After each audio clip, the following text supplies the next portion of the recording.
সাংবাদিক বন্ধুদেরকেও আমি বদলেন থেকে নমস্কার দিচ্ছি।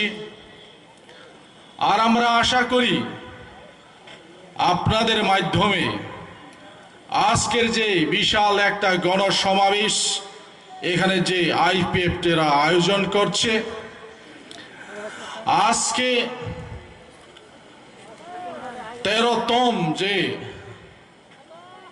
ডিমান্ড যে দিবস উদযাপন করছে, সেই সংবাদ, সেই মেসেজ আপনাদের মাধ্যমে সারা দেশে, শুধু ত্রিপুরায় নয় সারা ভারতবর্ষে সেটা প্রসার হবে, সেটা আমরা বিশ্বাস করি। আমরা বিজেপিকে এই জন্য সাপোর্ট করছিলাম, শুধু আইপিএফটি নয়, আমরা বড়রাও বিজেপিকে সাপোর্ট করেছিল, গোর্খা ভাইরাও সাপোর্ট করছিল। ভারতের বিভিন্ন প্রান্তে যেখানে যেখানে স্টেটহুড ডিমান্ড চলছে, আমরা সবাই বিজেপিকে সাপোর্ট করছিলাম। গত 2014 সনে আমরা বড়রা বিজেপিকে সাপোর্ট করছিল। কেন?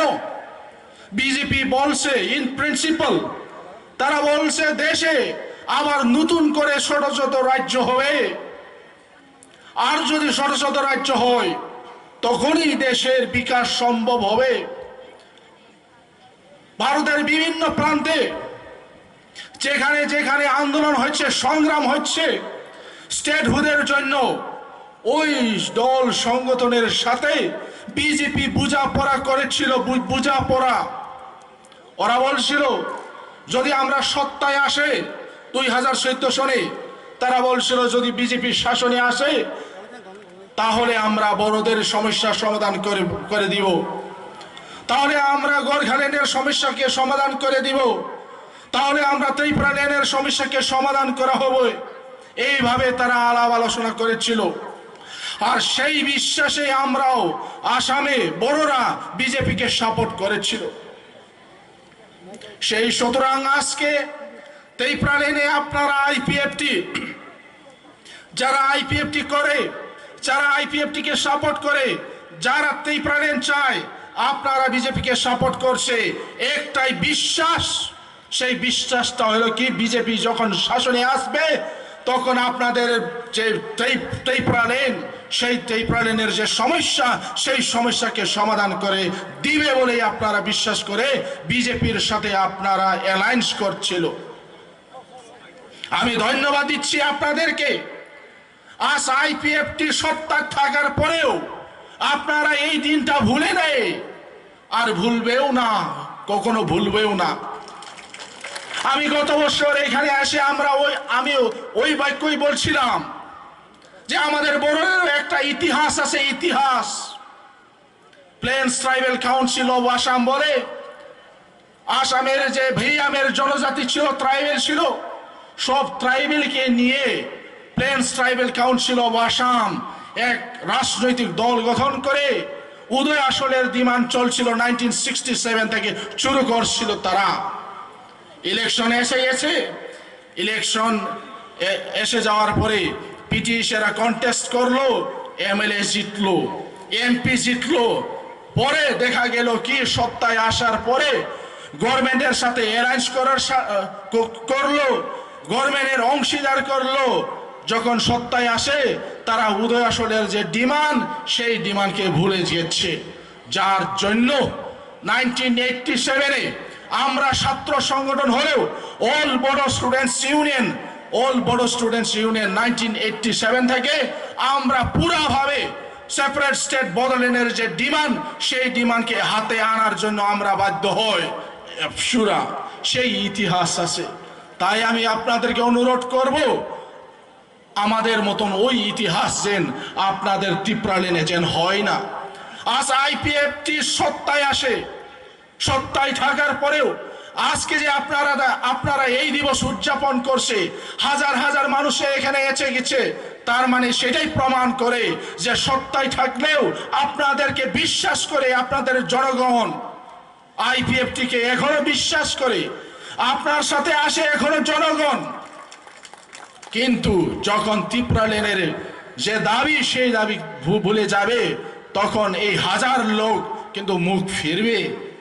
এই হাজার জন আপনাদের সাথে থাকবো না। তাই আমি অনুরোধ করব, যে এক্সপিরিয়েন্সটা আমাদের বড়দের সাথে হয়েছে, সেই এক্সপিরিয়েন্স যেন এখানে হয় না, সেই ইতিহাস যেন এখানে হয় না। তাই খুব দেখতে হবে আজ বিজেপি কিভাবে দেশ শাসন করছে আমরা দেখছি। তাদের পক্ষে তাদের সপক্ষে তারা যে ইচ্ছা করে সেটা করতে পারে। যেমন আমরা দেখছি জম্মু কাশ্মীর লাদাখের ঘটনা, তারা বিল পাস করছে, ইচ্ছা করলে পারে একটা স্টেটকে আজ 3টা টুকরা করছে, 3টা ইউনিয়ন টেরিটরি বানাচ্ছে। আজকে যদি ইচ্ছা থাকে আপনাদের ত্রিপুরাকে কালকে দিতে পারে। এখানে যতই অবজেকশন হোক না কেন, পাত্তা যদি না দেয়, ওরা যদি একটা কমিটমেন্ট দিয়ে রাখে, ওরা যদি নিজে বলিষ্ঠ পদক্ষেপ নেয়, পার্লামেন্টের লোকসভায় রাজ্যসভায় নিজ ইচ্ছা করে যদি ওরা বিল আনে, তাহলে এখানে কেউ রাখতে পারবো না। তাই আমরা বলছি এরকম বাধা তো থাকবে। এখন পর্যন্ত বিভিন্ন আলোচনা চলছে, বিভিন্ন প্রতিক্রিয়া চলছে জম্মু কাশ্মীর লাদাখকে নিয়ে। তাও তো কিছু লড়াইতে পারি নাই বিজেপিকে, সরকারকেও তো লড়াইতে পারি নাই। তদ্রূপ আমাদের আসামেও বদলেনকে বাধা দেওয়ার শক্তি থাকবে, ওখানেও দল সংগঠন থাকবে। কিন্তু ভারতের সংবিধানকে যেমন করে আগে রেখে, ভারতের যে সংবিধানে যে রকমের ব্যবস্থা আছে, সেই ব্যবস্থাকে যদি সৎ ব্যবহার করে, তাহলে কালকেই বদলেন হবে, কালকেই ত্রিপুরালেন হবে। তাই আমরা আহ্বান করছি বিজেপি সরকারকে, আপনারা যেহেতু ইন প্রিন্সিপাল স্মলার স্টেটকে সাপোর্ট করছে, আপনারাই বলছেন যে ভারতের বিকাশ সম্ভব যখন নাকি আর ভারতে ছোট ছোট রাজ্য হবে, তখনই ভারতের যে বিকাশ, সেই বিকাশ সম্ভব হবে। এখন ডেভেলপিং নেশন আমাদের ভারত যদি ডেভেলপ হতে হয়, তাহলে বিভিন্ন প্রান্তে ডেভেলপমেন্টের যে কাজ, সেই কাজ সঠিকভাবে করতে হবে।